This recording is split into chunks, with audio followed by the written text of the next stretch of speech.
Chapter 26, Mask. "Pardon, monsieur," a man said to me after his 5 or 6-year-old child came barreling down the hill on a small blue scooter, coming close to hitting my dog, Mo. The kid sped by during that first spring of the pandemic in New York City.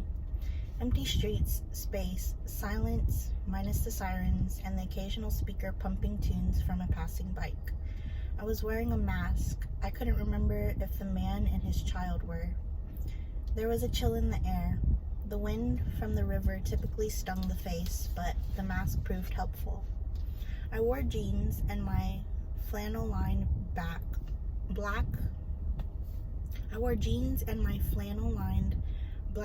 Carhartt jacket with my hooded sweatshirt poking out. A hat, always a hat, my beanie snug under the hood. Mo and I were walking up from the path that runs along the Hudson River to the middle level of Riverside Park on the Upper West Side.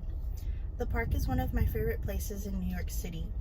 It has 3 levels and runs from 72nd Street to 158th Street. The path along the river has green areas, playgrounds, a tiny marina called the West 79th Street Boat Basin. A compact, old forest green boat floated quietly while I was playing. Which would be your boat? A highly complicated game in which you would say which boat would be yours. I decided on that little guy. The promenade, the middle tier just above, has a design similar to parks in Paris. Long, wide paths, tree branches above curling to meet. Old street lamps frame the cement, standing proud while exuding romance. Stunning cliffs and stone walls, festooned with vines and moss, reach from the promenade to the top tier, which runs along Riverside Drive. Can parks be emotional? Feels that way. Its beauty is haunting. I read Riverside Park inspired Edgar Allan Poe to write The Raven. Makes sense. That's okay, I responded. Mo caught off guard by the sudden tug. Stepping away, I could hear the father speaking to his child in French. Not harsh, but firm. Again, I heard, "Monsieur." A smile formed under my mask. This had been occurring frequently. "Yo, man. Bro. Sir." It was not until I spoke that they would clock me with embarrassment. "Oh, sorry, miss. Sorry, ma'am." I used to interrogate my shadow as I made my way about the city. It lived on the sidewalk, flat and underfoot, a quiet moment between me and the sun. I saw a boy. It was a boy, his body, his walk, the profile with the ball cap. The spot on the ground felt more real than me and dodged my attempts to squash it. Storefront windows and I had forever been in a contentious relationship. Unlike the shadow, I could see my face, my torso, in a t-shirt. The fall and winter were not as bad, but the summer led to cranks in the neck. Too hot for layers, I'd compulsively turn to look, checking and readjusting. Tugging down my oversized white tee, I'd remind myself to get tighter sports bras. Maybe that would help. During the beginning of the pandemic, my mask collaborated with my early spring wardrobe to alter my reflection in the window. Like my shadow, I saw the boy. Unlike the shadow, the boy looked back at me. A thrilling vibration throughout my body I was not anticipating. It was jarring, in a good way, a rush. What the actual fuck? My reflection never gives me a rush.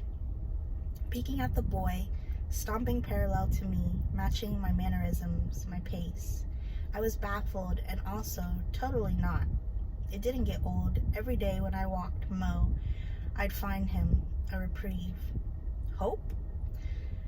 The soles of my feet pressed firm, confident and grounded. Less of that floating. A more cohesive bond with gravity. It was gratifying seeing myself, which almost never happened. There was a spark, a seed, something getting stirred up. My body leaned in, knowing not to stop there, sensing it before my mind did. This flesh vessel, always vastly smarter than me. If only I'd managed to listen. A path had formed out of the blue, luring instinct. A few knocks on the back of the closet, a portal to a new world. A fresh reality in which I did not have to abandon myself. I was not being recognized at all, not even the subtle double takes. I'm not R. Pats by any means, but this was like stepping into another dimension, and regardless of how much you are stopped or asked for a photo, people look. People sneak a picture on the train or at restaurants, not realizing I can usually tell. In some strange way, it is quite endearing. I do not mind taking pictures with people at all. People are usually friends and kind, not forceful. It is only if someone touches me without my consent or calls me by an old name that I become less warm. Boundaries are important, and learning to not feel guilty about setting them is crucial. It took me long enough to learn that. I wandered around the city in my own newfangled universe. I could just be me, at ease, nothing projected by strangers. And for the first time since age 10, I was having people refer to me as a dude. I tried to not talk much, offering some barely audible grunts to prolong the moments. My voice at 10 did not let the cat out of the bag, but at 33, it definitely did. All I knew was something became unglued, and now I could let that crack grow. There was no work to run off to, no girl that I had to play. Season 3 of the Umbrella Academy would not start filming until late fall, the earliest. This was my longest period of working in. I don't remember, and arguably, my first proper break in years. My marriage was crumbling. We were living separately, and days were not as wrapped up in drama and distraction and suppression. There was time to sit, a moment to think. All that space initially amplified the discomfort. I had spent years and years figuring out all the tricks to avoid my feelings, to exit my body, numb it out. But now something was simmering, preparing to bubble over. I could feel it. Outside in my layers and concealed face, I was solid, taking in optimistic saunters. Inside was different. Taking off my mask, my jacket, I'd be snapped out of my reverie. Changing my clothes felt impossible. I was barely showering. The thought of removing and putting on my sports bra made me cringe. Those seeds of hope, the whisper of a better future, evaporated the moment I entered my apartment. The contrast between exterior and interior heightened my unease. A graph with a climbing linear line that soon was bound to plummet. I was nearing that edge again, and no matter how challenging, how destabilizing, I knew I needed to sink in, to not be afraid, to love myself. In therapy, I continued opening up about my relationship to gender. I was slowly developing the skill to speak the words I needed to without an endless surge of sobs. Instead of being completely thrown off track, I was able to address the torment, to zoom out, to question why it had to be so agonizing. How come I could not just breathe and explore? Why did it need to come with a truckload of shame? Not living with Emma did let some of my anxiety dissipate. A fixation and focus only for their feelings had been wearing me thin. I felt that Emma's emotions always took precedence over mine. This, I am certain, was purposeful on my part. The avoidance, the running, the numbing, the dissociating. All of my nifty tactics at their best. Harmful for me and harmful for them. And ultimately, it had nothing to do with Emma. As the summer rolled in, I was back to oversized t-shirts, the required tugging and looking. The shop windows did not put a pep in my step. No longer were people referring to me as my correct gender. I first started to properly contemplate top surgery during this time. Realistically, it had been on my mind for years. Reaching out to surgeons was the first step. I made an appointment for my consultation, but I did not end up going. I couldn't specifically say why, whether it was fear or circumstance. I picked up Marin, my co-star from the Umbrella Academy, one morning at her place in Chelsea, and we drove out to Coney Island. Mask on, windows down, we caught up. We hadn't seen each other in a little while.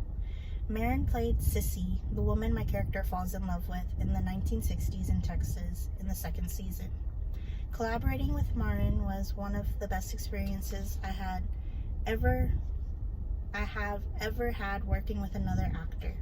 She's brilliant, generous, and so fucking in it, deep and present in a way that is rare. Basically, I had been talking about my gender and discomfort with Marin since we met. We instantly became friends. The first time we spoke on the phone was before meeting each other. On the phone before meeting each other. We talked for over 2 hours. It was as if we had known each other for years. The second season of Umbrella was a mixed bag for me. On one hand, the character was more masculine, the clothes I far preferred to the previous season, but in the mirror, I was still there. It was as if I expected the wardrobe to magically change me, and it did, for a split second, but my reflection promptly corrected my thinking. My face, my hair, I wanted to rip it off and rip it out.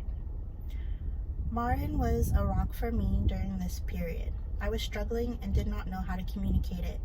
She helped me, supported me, encouraged me to take time and focus on my well-being, to give myself space. As I crept closer to my truth, unconscious shame reared its head, bullying me to shut it out, to shut it down. It was hard to exist without diversion. Being alone, I felt adrift. I mostly sat on the floor and smoked way too much weed. For some reason, a couch wasn't working for me. Stop too long, get too comfortable, and you'll find the answer you do not want, but the answer you need. My brain was doing everything to get around it, for it to not be the case. It was just too fucking much to contemplate. An actor, an established career, people hate trans people, etc. The hollow sound of the boardwalk emerged from each step. What is it about a boardwalk? It was hot, early July. The sun peered through the clouds. Heavenly beams shot down in the ocean. Most things were boarded up. The amusement park silent, ghostly. Coney Island in the summer is usually overrun with people, but the pandemic had put a stop to that. Still, kids screamed and played in the water. Fathers carried burgers and fries. It was cinematic. Time slowed. Men we passed stared at Marin for too long, and it made me angry. I forgot where we parked, so it was a journey to find the car, the stress of the day simmering. When we finally found it, I burst into tears, sobbing. I turned to Marin. Do you think I'm trans? It is hard for me to answer that, but between all the things you have shared with me and seeing how it has not let up, and how painful it is for you, yes, perhaps. I think you are on the right track, and I know this is hard, but you are not alone. You will get through this. Exhale. My marriage had properly ended, personally, not legally, that June. I decided to give up the apartment we had been renting. One of my closest friends had an empty cabin in the middle of the woods in Nova Scotia and said I could stay there. I had not seen my mother in ages, so heading up seemed like the smartest idea. Leaving the United States felt nothing like before. The border was shut. I was able to go because I am a citizen, and while I packed up the car, tears started streaming. The beginning of the pandemic was full of unknowns, an unprecedented event we were living through and still are. I did not know when I would see my friends again. Mo in his booster seat, and me in the driver's seat, we were ready for our journey. The drive in and out of the city I always find mildly terrifying. But then you get to Connecticut and you are surrounded by trees upon trees. The coast of Maine let my nervous system take a break.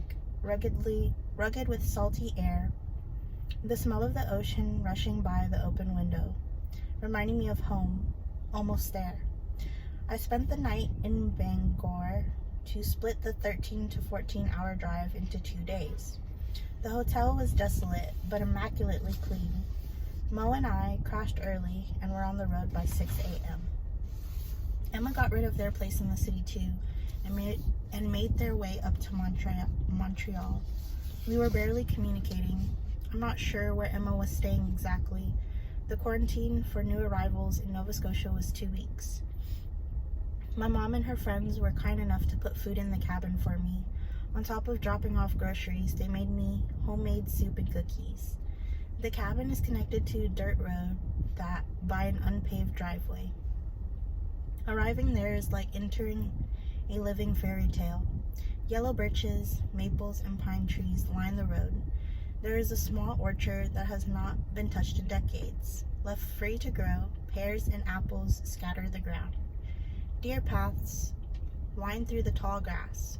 Snakes wriggle all over the property. Nothing poisonous. There are a few that live in the greenhouse, and I like to say hi when I go over to water the plants. Tomatoes, squash, peppers, kale, and more. The cabin had been recently built. Other than a bed and a couple deck chairs, there was no furniture. For press, my computer sat on a blue Coleman cooler with a ring light right behind. The internet was so weak that the Netflix publicity team was understandably stressed, but it ended up being fine. I eventually added an old red chrome dining table. I had bought it when I was 20 and rented my first apartment in Halifax, down by the train station on the corner of South and Barrington. I'd given it to Nikki, who didn't need it anymore. We'd become close again, and she returned it to me. Perfect timing. The 2 weeks of isolation flew by. I had a whole whack of press for the second season of the Umbrella Academy. I was grateful to be in the middle of the woods, the silence and darkness allowing my body to crash. Interviews and a lot of sleeping, essentially. Mo was happy as a clam. He seemed in shock the first few days we were there. He would just sit on the patio and stare out at the woods, his ears twitching and head pivoting toward the sounds of ravens and squirrels and deer clomping through the brush. As far as I know, he'd never been in nature like that. He's very small, 7 pounds, so I have to keep an eye on him. I wish I could let him take off through the forest, but there are coyotes and foxes that could eat him up, and hawks, eagles, and ravens that could scoop him up. I have never had a connection with a dog like I have with Mo. Dogs I have had in the past, I love them dearly, but Mo is different. We are attached at the hip. I am obsessed so much it hurts. Mo is an infinitely joyous little being who exudes love every minute of the day. Having Mo gave me a lot: routine, responsibility, walking, but primarily he expanded my heart. The care I feel is bottomless, a learned lesson from Mo. Without words, he helped me. I began to offer some of that care for myself and to make the commitment to accept it. When the press ended, I was left with no distractions. I hung out with Mo. I read, hiked a lot. I enjoyed doing chores, stacking wood, sheet mulching, taking care of the greenhouse. A peacefulness washed over me, a focus so pure. This was in direct contrast with the conflict in my body. The strain on my brain was burning me out, clouding everything. I reverted to not changing my clothes, not showering, sleeping in them, getting up in them. Changing socks and underwear was possible, but my shirt? Nope. Nikki came to visit for a weekend and we went to Blue Sea Beach, a 30-minute or less drive from the cabin. Nikki is always prepared for the beach in the summer. Her Prius trunk contained an umbrella, beach chairs, a blanket. So smart. Canada's ocean playground has a bounty of spectacular beaches. We parked and lugged everything to the beach that stretched out for an entire mile. Set up our zone. It wasn't that busy. Nikki wore her one-piece swimsuit and I wore boxers and a sports bra because I didn't own a bathing suit and hadn't for a long time. We took off our shirts and I looked down. My breasts were smushed inside my tight Nike sports bra. I got it while making the first season of Umbrella Academy. I walked into the first wardrobe fitting and said, I have to wear sports bras because I need my chest to be pressed down. I had not been that forthcoming about my physical needs in costume in a long, long time, but I was working with people who I felt safe with and could communicate to without feeling judged or demeaned. Nikki and I lathered each other up with sunscreen. She looked confident in her body, lounging in the sun. I had a hard time relaxing, always. shifting from one side to the other, sneaking a quick glance at my boobs and my stomach. I had always worked hard on my core, and I wished its flatness would extend up the remainder of my torso.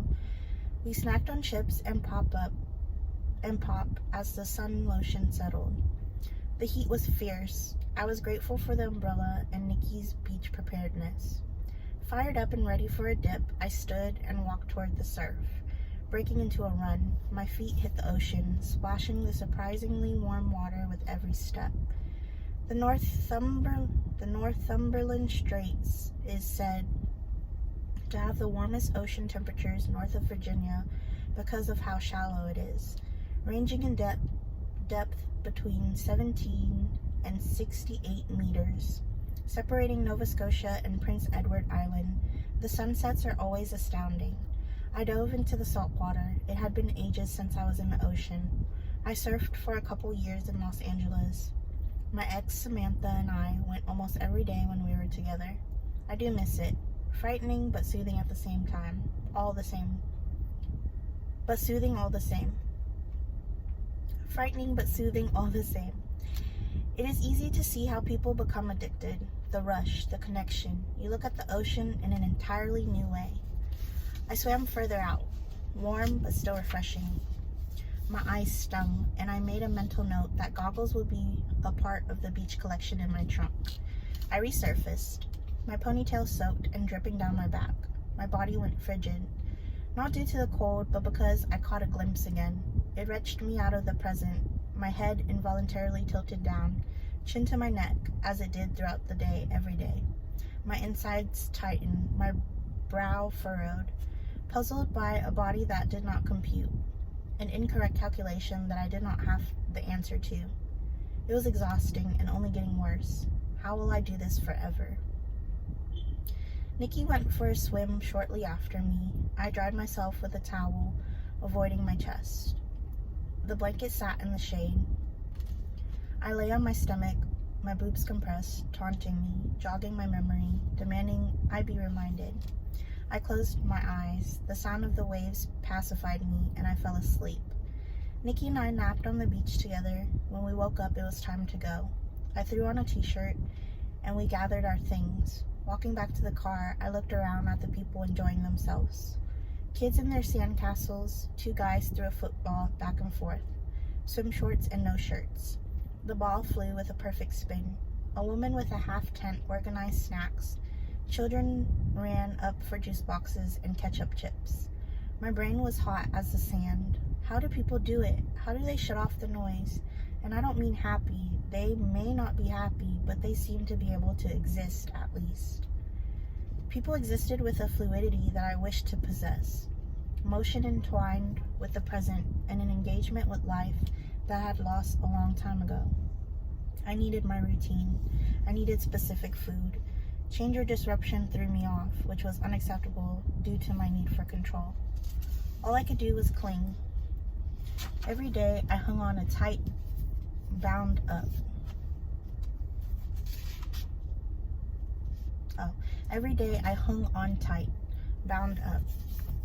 A blockage of sorts. I would need to drain the wound. In the evening, we sat around a bonfire. We sat close, sharing a joint, and leaned back to stare at the stars. I looked toward the orchard. It glittered with slithers of moonlight. The darkness behind the trees made me feel useless. No stars would ever guide me to safety. I could not speak their language. Nikki and I could be apart for years, but within moments of reuniting, sync up all over again. As I write this, I will be driving up to Nova Scotia next week. The trip will be my first time to Halifax since sharing the whole trans thing with the world. My grip less tight, my mind relaxed. Finally, the space to hold it all. I'm eager to be with Nikki. I want to hug her, look her in the eyes, show her who I have become, to show her that I made it. It is July right now, so I'm certain the beach trunk will come to good use. And this time, no ponytail and no fucking sports bra. Just there with an old friend to soak life in. After Nikki left, I was alone in the woods again, which I love. I wasn't sure if I could be someone who lived in a cabin by themselves in the middle of the forest for months, but turns out I very much am, and it may be necessary in order for me to get to the bottom of my own brain. I had to be isolated. I had to not be something to someone or someone to something. I'd exhaust myself, trying with all of me to figure out what was wrong. Oh no. I'm not sure when it cut off, but